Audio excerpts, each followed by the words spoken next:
V.S. Ramachandran is here. He is the director of the Center for Brain and Cognition at the University of California, San Diego. His work specializes in some of the brain's deepest mysteries. He believes that rare and unexplained disorders contain valuable insights into brain function. In the 1990s, he performed pioneering experiments on amputees suffering from the sensation of phantom limbs. Using a store-bought mirror on a piece of cardboard, he was able to cure them of pain in their amputated arms. He has since turned his attention to a wide range of topics, from perception to consciousness. I am pleased to have him here at this table for the first time. Welcome. Thank you, Charlie. Delighted to be here. I want to read something you said. Okay. This is like 5 shows right here. Even though it's common knowledge these days, it never ceases to amaze me that all the richness of our mental life, all of our feelings, our emotions, our thoughts, our ambitions, our love life, our religious sentiments, and even what each of us regards as his own intimate private self, is simply the activity of these little specks of jelly in your head, in your brain. Yes, absolutely. Well, it is astonishing, and it still never ceases to amaze me. I mean, just think about it. Here's this mass of jelly, lump of jelly you can hold in your hand, called the brain, and it can contemplate vastness of space. It can think about atoms, subatomic particles. It can think about angels and unicorns. It can think about infinity, the mathematical concept of infinity. It can even think about itself contemplating these things. And this is truly the most astonishing thing in the universe as we know it. And what's the primary difference in the species? Well, this is a very contested issue, whether we are merely more sophisticated hairless apes who are just quantitatively a little bit better than the great apes, or whether there's a sudden quantum jump in evolution which makes us human. I happen to believe the latter, that there are in fact traits that are uniquely human. That, of course, it doesn't imply it didn't evolve from pre-existing structures, because I'm not a creationist. I believe in Darwinian natural selection. Nevertheless, there are some novel styles of computing, novel styles of information processing that are unique to the brain. Language is one striking example. Self-awareness is a striking example. I'm aware of myself to an extent that no great ape is aware of itself. They see red the same way you and I see red, but they don't ask themselves questions like, who am I? Where am I from? You can reach for the stars, an ape can reach for a branch. How do you know that? Well, very often in science, it's not a question of absolute proof, but circumstantial evidence. People have done experiments on apes, extensive experiments, to try and see what their cognitive abilities are. We're always amazed at how good they are. But things like being self-conscious and aware, and certainly language, people have tried to teach apes language, and you teach them a rudimentary form of sign language. But what they cannot do is what's called recursive embedding. For example, saying, John who hit Mary went to the ball. John who hit Mary went to the ball. You instantly know it's not Mary who went to the ball, but John. Right. So this hierarchic embedding of clause within clause is something that no great ape is capable of, and we think is uniquely human. The other things are things like laughter and humor. I mean, we're the laughing biped. They don't laugh. They don't laugh. I mean, unless you count hyenas, but that's it. Now, if they see themselves in a mirror, yes, what do they do? Well, it's a good question. When you confront, it's claimed that if you, of course, in initial exposure to a mirror, whether it's a child or an ape, it looks like another person. And for example, a monkey never gets used to the fact that it's a mirror image. Yeah. But a great ape, a chimpanzee, for example, and indeed a human, after experience with a mirror, seeing that the mirror image does everything, is perfectly replicates every one of your little movements, gives it the clue that this is not another strange creature, but it must be me. Now, only humans can say it is me and a reflection in the mirror. Apes habituate and get the hang of it. But the extraordinary thing is, when an ape is anesthetized and you put a red patch on the forehead, the ape wakes up and looks in the mirror, he immediately does this, wipes off the patch. So he does have some rudimentary sense of awareness of his body and realizes he has to do this to remove that spot. He doesn't reach into the mirror. So in that sense, it's not an all or none thing. It's not as though awareness suddenly emerged out of the blue. Tell me about the brain's plasticity. With regard to plasticity, it used to be believed that these connections in the brain, we're talking about 100 billion nerve cells in the average human brain, and each nerve cells makes something like 1,000 to 10,000 contacts with other nerve cells. And the contacts can be inhibitory, can be excitatory, can be on, can be off. And someone has calculated that the number of brain states, the number of possible permutations and combinations, exceeds the number of elementary particles in the known universe. So how do you make these connections?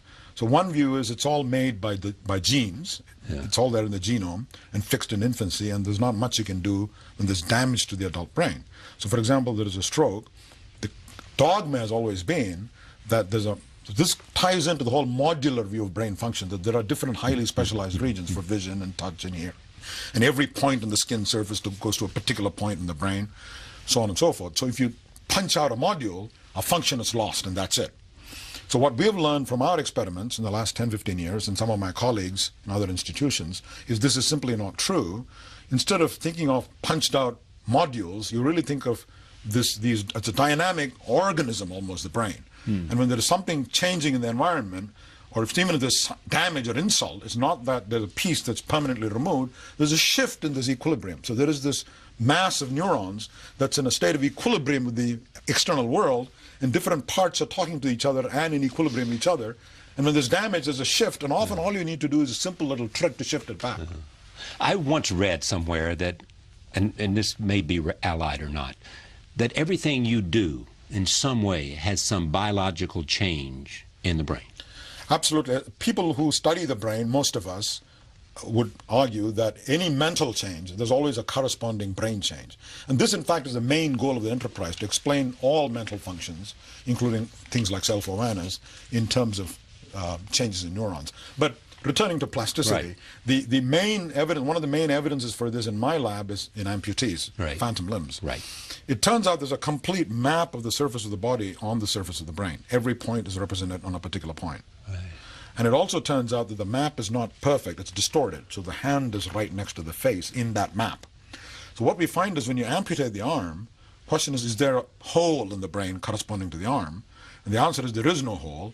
The input from the face now takes over the region that once belonged to the hand. So you touch the guy on the face, here's an amputee, you touch the guy on the face, he'll say, oh my God, you're touching my phantom limb. And we were spooked out by this the first time we saw it, and then we realized what was going on. The input from the face, skin, is now innervating the hand area of the brain, and the hand area then informs higher centers in the brain. Your hand is being touched, your phantom hand is being touched. And what's the technique for making that discovery?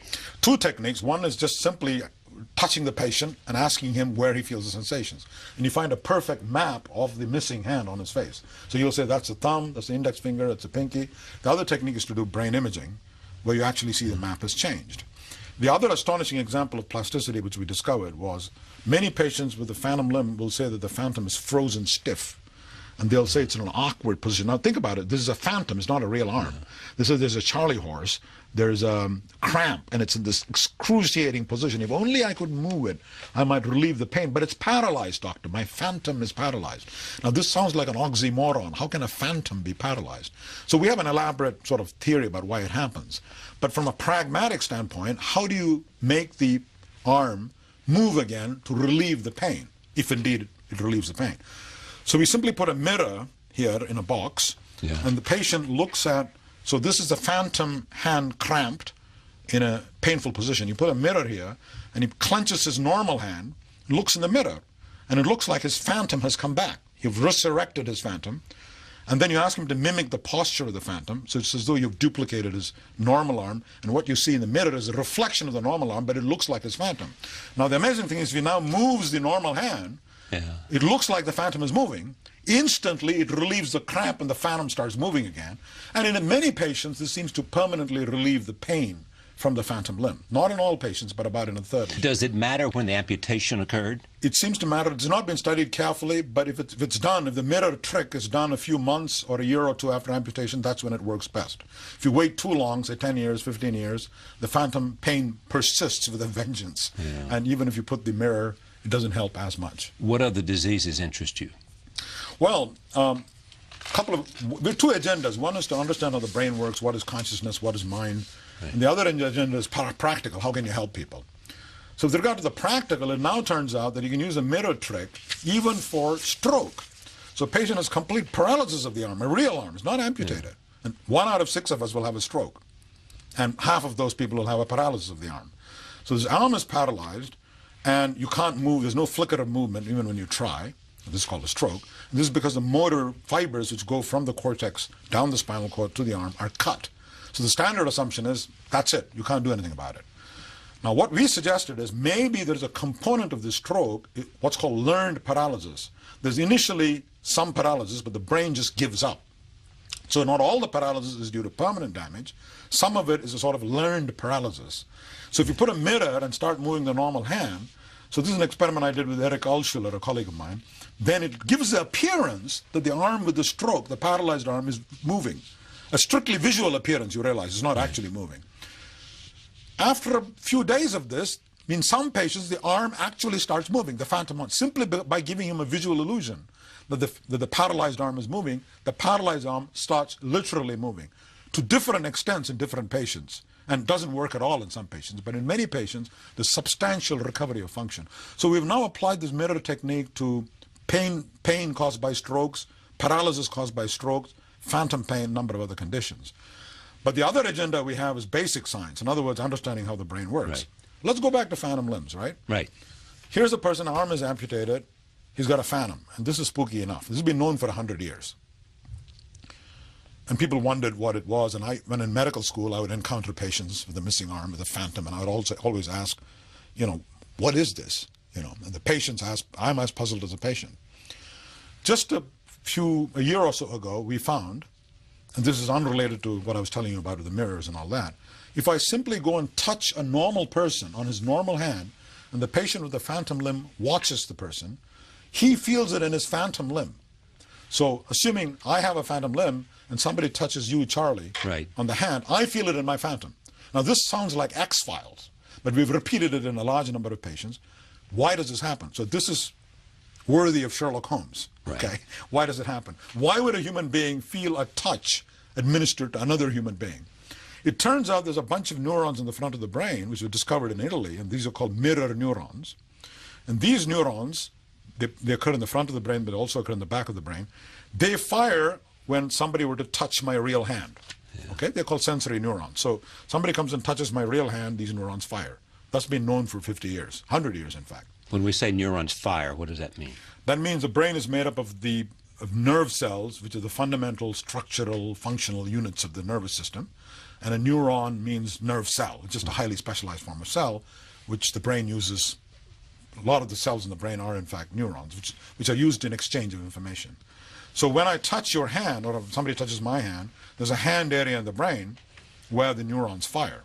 I mean, there's a hotline, if you like, from the touch receptors in your hand to the sensory touch area of the brain. So far, so good, okay? Right. The new discovery made by the Italians is that some of these neurons, about a third of them, will fire even if somebody touches Charlie. And I'm simply watching, and right. so they're empathy neurons, okay? So they're saying, Charlie is being touched, I ought to empathize with Charlie, so I will feel the touch myself. So I feel the empathy, but I don't literally feel the touch. The question is, why do I not literally feel it? I empathize, I know you're being touched, right? I know what it feels like to be touched, right? I do a virtual reality in my brain of your brain, but it doesn't feel like somebody's touching me. And that's because my hand, my skin receptors are telling the brain, look, buddy, you're not being touched, don't worry, Charlie's being touched. You can empathize by all means, but don't worry, you're not being touched. And so where does this line of reasoning take us? I'm coming to that. If you remove the arm, that signal doesn't come through, and I start feeling your touch sensations. Okay? So here's a great medical mystery, and you solve it by looking at neurons in the brain. Now the advantage is, now if somebody comes and massages you, Charlie, I feel the massage in my phantom, and the pain in the phantom starts fading and disappearing. Now this needs to be done in controlled studies. It's something we just discovered.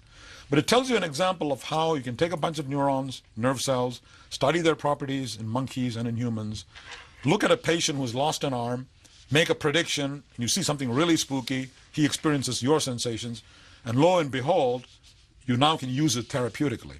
Not only that, just for fun, I call these neurons Gandhi neurons, because they are involved in empathy, And once I remove the skin, it dissolves the barrier between me and you, literally. So I experience your sensations. And why do you say understanding neurons is part of the great leap forward to understanding human evolution? Well, I think mirror neurons, that's what these neurons are called, they'll fire when I move, the motor neurons, they'll fire when you move. So they're involved in creating a virtual reality simulation of your movements. In other words, I don't see you as a puppet moving. I have an internal image of Charlie who has intentions and he's reaching out to grab the cup. Okay? So this construction of another human being in your mind relies to some extent on these neurons called mirror neurons. And it turns out, in order to imitate somebody, you need mirror neurons, because how do I imitate a complex action? You take this glass and you drink it. Right. A human child sees it once, and maybe just seeing it once or twice does it immediately. It turns out monkeys can't do that. Even though commonly people believe they can do that, they're very bad at it. So they have mirror neurons, but they're not as sophisticated as ours. We have mirror neurons which can perform a sophisticated virtual reality simulation of your brain, of Charlie reaching out and grabbing the cup and drinking, and then reenact it in my brain in one trial and reaching out, grabbing and drinking. This is very human. A polar bear has to, hundreds of thousands of years, to evolve as a fur coat through natural selection. A human child watching its mother hunt and skin a polar bear watches it once or twice and does it in one generation. That's the tremendous advance of cultural transmission over natural selection. What takes millions of years through natural selection and trial and error, as a result of mirror neurons and the great leap forward, you can achieve in one generation. And this is what makes human beings utterly different from any great ape or animal. We have this rich, sophisticated culture made possible partly by emulation and imitation. You started this whole range of conversation talking about the search for understanding consciousness. Yes. How far along are we? Well, we've barely scratched the surface, I would say. It's a problem that is so enigmatic that we don't even know how to state it, how to define it. Not many people agree that it's even a problem. People say it's just playing with words. I think there is a genuine problem here. You know, there are neurons, nerve cells firing in my brain, and I see green or I see red. There's nothing red about the neurons, a bunch of little specks of jelly firing away. How is it I experience redness or greenness or blueness or love or charity or pity with these neurons firing away? That's the basic problem. And in fact, there are two sides to the problem. One is the awareness of red or green or blue. And then there is the self-awareness. I am aware of me as a person who endures in time.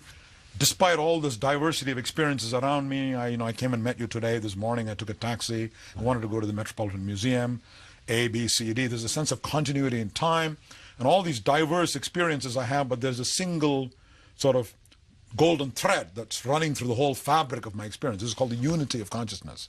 So there is unity, there's continuity, there's embodiment. I feel I'm in here. I don't feel I'm out there. Sometimes that goes wrong and I have an out-of-body experience. Right? So all of these aspects of consciousness, we're going to chip away at the problem and study them one by one and solve them.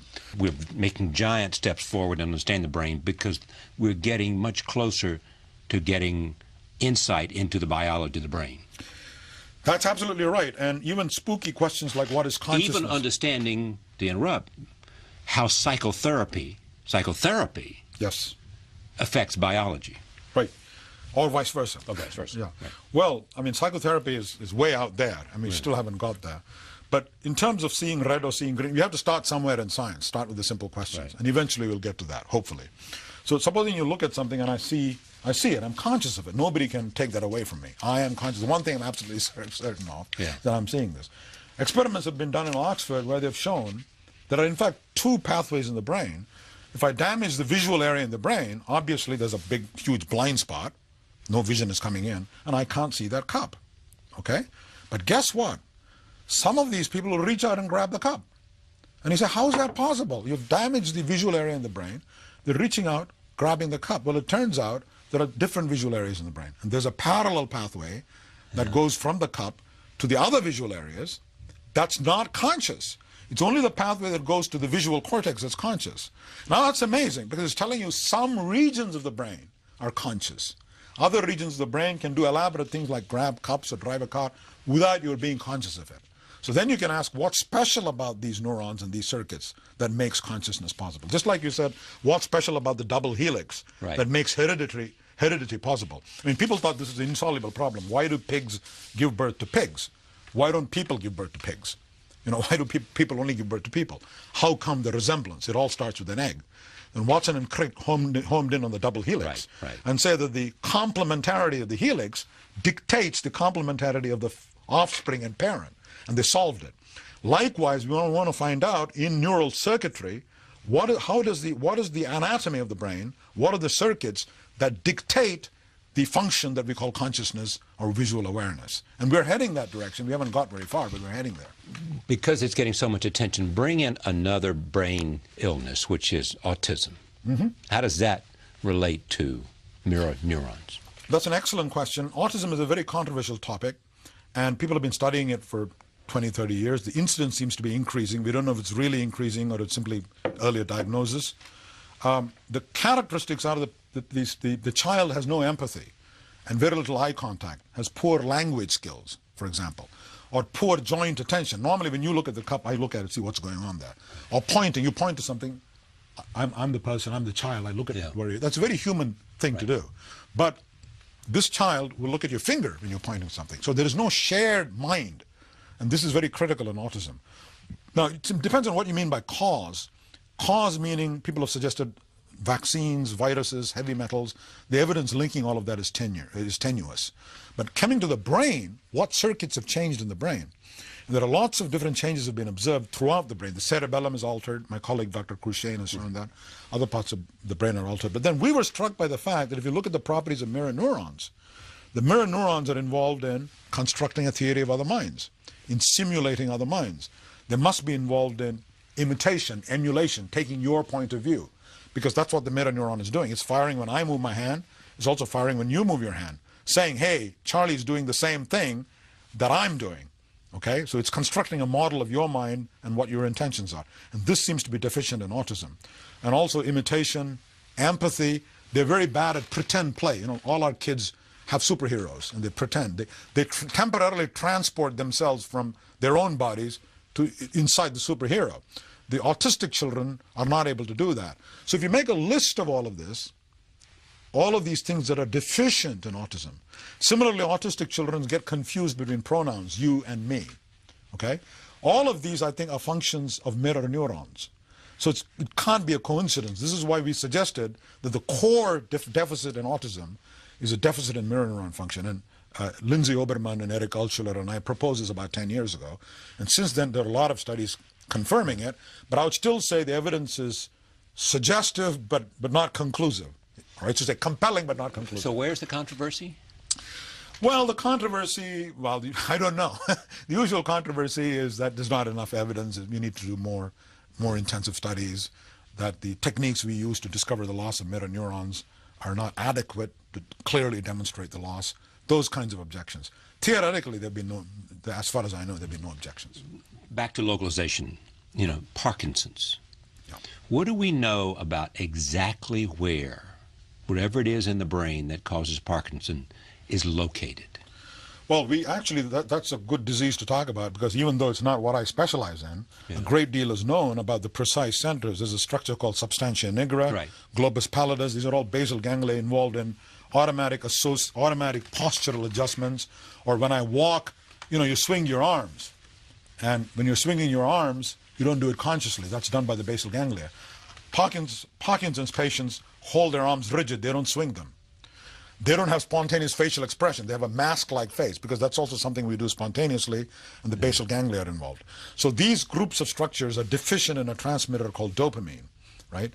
And they don't smile, mask-like expression, they have rigidity, they also have tremor, and we know roughly what parts of the brain are involved, what chemical is missing. You can replace dopamine with a substance called L-DOPA, which crosses the blood-brain barrier and replaces it. There's often tremendous relief from symptoms.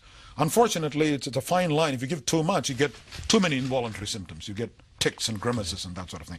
Now there's a promising technique called deep brain stimulation, where you can put an electrode inside the brain, stimulate the globus pallidus, partially alleviate many of the symptoms, and that's showing considerable promise. What do we learn from people who are, in a sense, made to feel better, because of the psychological benefit of counseling? Oh, I think there's evidence that talk therapy helps. There's evidence that Prozac helps, but the effects are quite small. You know, you're talking about if you do placebo, just talk to your friend, versus take Prozac. Right, right. If you talk to a friend, it's like 55, 60%. If you take Prozac, it's 70, 75%. I may be off by 5 or 10%, Right. but 75%. Talk therapy with a trained therapist can be very helpful too. But these are marginal effects, and because we don't really understand the psychopathology. Let me give you an example, right? Where one of the things we're interested in is boundary disorders. That is, disorders that straddle the boundary between psychiatry and neurology. Right. Well, and that's where to go. And well, give me an example of that. Well, one example is here's a chap who had a head injury, or in fact sometimes just a schizophrenia, and he looks at his mother and says, "This woman is an impostor. She's not my mother." Sometimes it takes a slightly paranoid flavor. She's coming after me. She's not really my mother. Now, the amazing thing about these syndromes is the chap is completely normal in other respects. He can do mathematics, he can play chess, he laughs, he sings, he's social, he holds He just doesn't recognize his mother. He recognizes her in the sense he says it looks like my mother, right. but there's no empathy. Okay, so why does this happen? So the standard psychiatric Freudian view has been, oh, well, what's going on here is all of us, when you're little babies, we have a strong sexual attraction to your mother, so-called Oedipus complex of Freud. I'm not saying I believe this, but just sort of Freudian view. And then as a child grows up into adulthood, the cortex develops and inhibits these latent sexual urges. Therefore, you and I, when you look at your mother, you're not sexually turned on. Thank God, right? But then a blow comes to the head, damages the cortex. And you go back? And then you go back. So the latent sexual urges come to the surface. So this chap says, if this is my mom, why am I feeling a bit sexually aroused? Doesn't make sense. And he says, this can't be my mom. Oh, I see. Okay, so this is the standard old view. What we showed was there's a neurological explanation. Right. It turns out that you look at anything in the world, whether it's trivial like a piece of wood, or exciting like like a tiger or a lion or a sexually attractive person, whatever, or indeed your mother. Okay, something that's significant comes to you. It goes into the visual areas in the brain, goes into the visual recognition system. There's an area for recognizing faces. Nancy Canwisher and others have shown this area for recognizing faces, and from that area, messages go into an area called the amygdala. Right. And the amygdala is involved in gauging the emotional significance of what you're looking at. Is this a predator? Is it a lion? I have to take action. I have to run away. Is it a mate? I have to pursue. Your heart starts beating. You start sweating. Right? Blood pressure goes up. Or is it a piece of driftwood or a piece of chalk? I just ignore it. You don't want your alarm bells going on all the time. Okay? Okay. What's the connection between this and my patient? Okay? I'm coming to that, right? Now, in these patients, what happens is you and I, we have this recognition area called fusiform gyrus, which recognizes faces, recognizes umbrellas, tables, and chairs, sends the message to the amygdala, which responds emotionally. In these patients, the amygdala is normal, so they can see everything. They react to things emotionally, react to sounds emotionally. They laugh at jokes, for example. But when they see anything emotionally salient, like their mother, the message goes to the fusiform gyrus and recognized as a mother, but the wire that goes from the face area to the amygdala has been cut by the accident. So the net result is, he says, this looks like my mother because the recognition area is normal. But if it looks like my mother, why am I not experiencing any warm glow or terror, as the case may be, even though she looks like my mother? The only way I can make sense of this is to say she's an imposter. Then we tested this using a very simple experiment, which took about an hour. And it turned out that we were right. There's a disconnection between vision and emotion. Vision is normal, emotion is normal, facial recognition is normal, but facial recognition is disconnected from emotions. Thank you for coming. Thank you very much. Pleasure. Hope we can do this again. I'd love to. We'll be right back. Stay with us.